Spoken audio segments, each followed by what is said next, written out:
Friends, आज हम अपना क्लास 2 का हिंदी व्याकरण का लेसन नंबर 3 पढ़ेंगे, जिसका नाम है शब्द विचार। क्या नाम है प्यारे बच्चों लेसन का? शब्द विचार। It means morphology. तो आइए प्यारे बच्चों शुरू करते हैं। सबसे पहले देखते हैं इसकी परिभाषा। दो या दो से अधिक वर्णों के मेल से बने सार्थक समूह को शब्द कहते हैं। अर्थात जब दो या दो से अधिक शब्द मिलते हैं तो उसे क्या कहते हैं? उनसे बने सार्थक मेल को शब्द कहते हैं। अर्थात दो या दो से अधिक वर्णों के मेल से बनने वाले सार्थक समूह को शब्द कहते हैं। निम्नलिखित शब्दों को ध्यान से पढ़िए और समझिए। ये लिखा है मैं, ए, ले और आ। ये क्या बना इसको मिलाकर के प्यारे बच्चों? मेला। इसी प्रकार से ब, ए, रे, ए, इसमें मिलाकर क्या बना? बेर। अर्थात दो या दो से अधिक वर्णों के मेल से बने सार्थक समूह को, ये समूह है, इससे बने समूह को शब्द कहते हैं। आशा करता हूं प्यारे बच्चों ये आपको समझ आया होगा। इसी प्रकार से आपने देखा कि उपयुक्त दोनों शब्द अनेक मूल ध्वनियों से बने हैं, जिनका कुछ न कुछ अर्थ है। मेला एक स्थान का नाम है, जबकि बेर एक फल का नाम है। मेला एक स्थान का नाम है और बेर एक फल का नाम है। सार्थक होने के कारण ही ये शब्द हैं। क्या है ये? सार्थक होने के कारण ही ये एक शब्द है।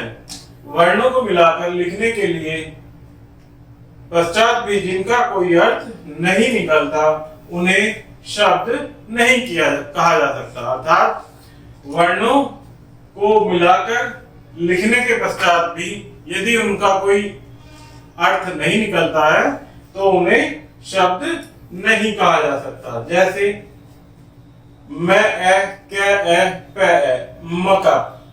इसका कोई अर्थ न होने के कारण यह शब्द नहीं है। अर्थात शब्द के साथ साथ उसका एक अर्थ भी निकलना आवश्यक है। शब्दों के प्रकार, काइंड्स ऑफ वर्ड्स। अर्थ के आधार पर शब्दों को दो भागों में बांट सकते हैं। कौन कौन से भागों में? एक सार्थक शब्द, जिन शब्दों का कोई अर्थ होता है उन्हें सार्थक शब्द कहते हैं। जैसे नल, चाय, पानी, मकान आदि। अर्थात जिन शब्दों का कोई एक विशेष अर्थ होता है उन्हें क्या कहते हैं हम प्यारे बच्चों? सार्थक शब्द। इसी प्रकार से दूसरे कौन से होते हैं? निरर्थक शब्द। निरर्थक शब्द, मीनिंगलेस वर्ड। जिन शब्दों का कोई अर्थ नहीं होता परंतु बातचीत में उन्हें सार्थक शब्दों के साथ प्रयोग में लाते हैं, उन्हें क्या कहते हैं प्यारे बच्चों? निरर्थक शब्द कहते हैं। जैसे वल, वाय, वाणी, वकान आदि। तो इसमें क्या कहा गया है कि जिन शब्दों का कोई अर्थ नहीं होता परंतु बातचीत के दौरान उन्हें हम शब्दों के बीच में लेकर आते हैं, तो उन्हें क्या कहते हैं प्यारे बच्चों? निरर्थक शब्द। जैसे नल वल, हम बोलते हैं कि नल चला दीजिए, कि नल वल मत चलाइए, तो नल के साथ वल।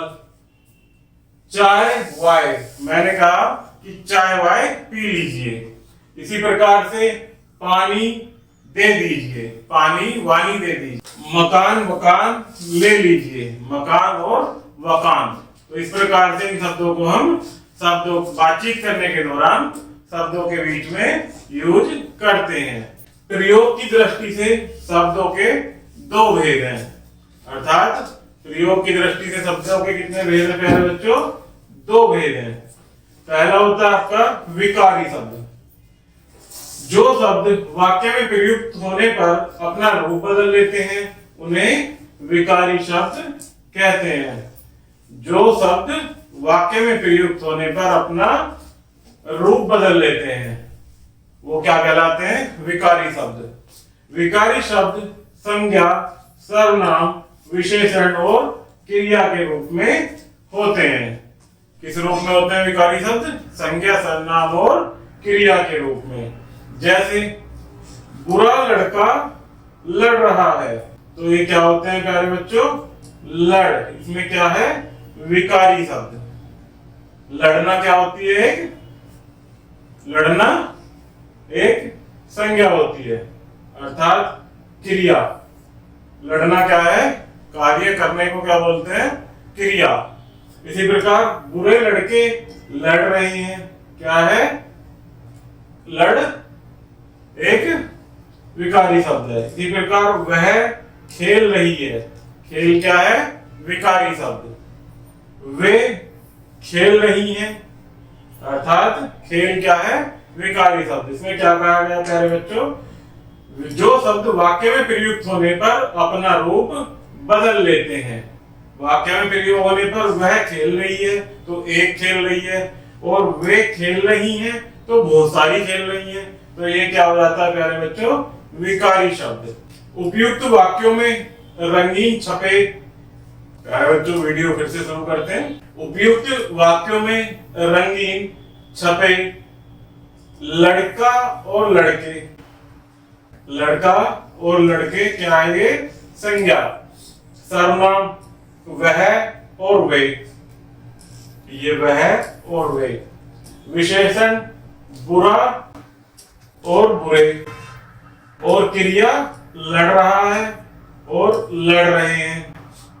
खेल रही है, खेल रही हैं, ये क्या है? क्रिया।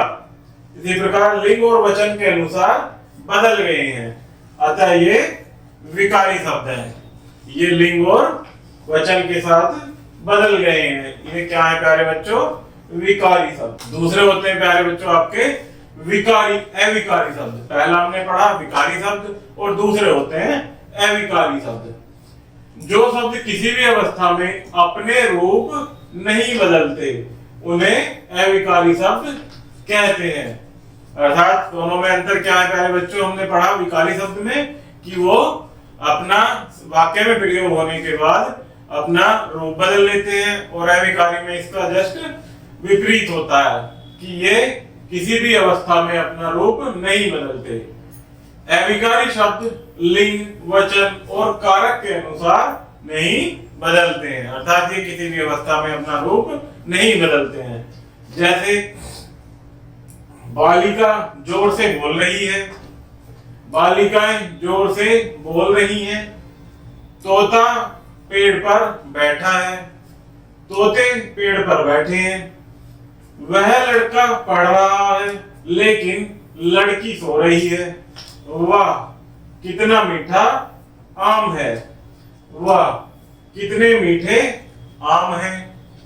तो उपयुक्त वाक्यों में रंगीन छपे शब्द जोर से, पर, लेकिन, वाह आदि अविकारी शब्द हैं। लिंग और वचन के अनुसार इनका रूप परिवर्तित नहीं हुआ है, अर्थात यहाँ लिंग भी बदल रहा है और वचन भी बदल रहा है। लड़के का लड़के हो जाता है, या तोते का तोते हो जाता है, एक तोता, या वचन बदल जाता है, तोते हो जाते हैं। तो इस प्रकार से ये जोर से, पर, लेकिन, वाह आदि अविकारी शब्द है, क्योंकि ये लिंग और वचन के अनुसार इनका रूप परिवर्तित नहीं हुआ, अतः ये अविकारी शब्द है। तो प्यारे बच्चों इसमें कुछ स्मरणीय दिया गया है जिसको आप याद रखेंगे, और अभी साथ मिलकर हम और आप पढ़ेंगे। विकारी शब्दों के कुछ अन्य उदाहरण इस प्रकार हैं। संज्ञा, जो विकारी शब्द होते हैं संज्ञा, जैसे रमेश, मेज, दिल्ली इत्यादि। सर्वनाम शब्द वह, तुम, हम इत्यादि, ये कौन से विकारी शब्द हैं प्यारे बच्चों? सर्वनाम। विशेषण विकारी, मोटा, पतला, काला आदि क्या है? विशेषण विकारी। क्रिया में पढ़ना, लिखना, बैठना आदि अविकारी शब्दों के कुछ अन्य उदाहरण इस प्रकार हैं। ये हमने पढ़े विकारी शब्दों के उदाहरण, और ये अविकारी शब्दों के उदाहरण। तेज, यहाँ, आज, बहुत, नीचे, ऊपर, आगे, पीछे, यदि, तो, हे ईश्वर, अरे, वाह और हाय। ये कैसे शब्द है प्यारे बच्चों? अविकारी। तो आज हमारा ये लेसन यही समाप्त होता है। आशा करता हूँ कि वीडियो पसंद आई होगी, तो चैनल को लाइक एंड सब्सक्राइब जरूर कीजिएगा। धन्यवाद।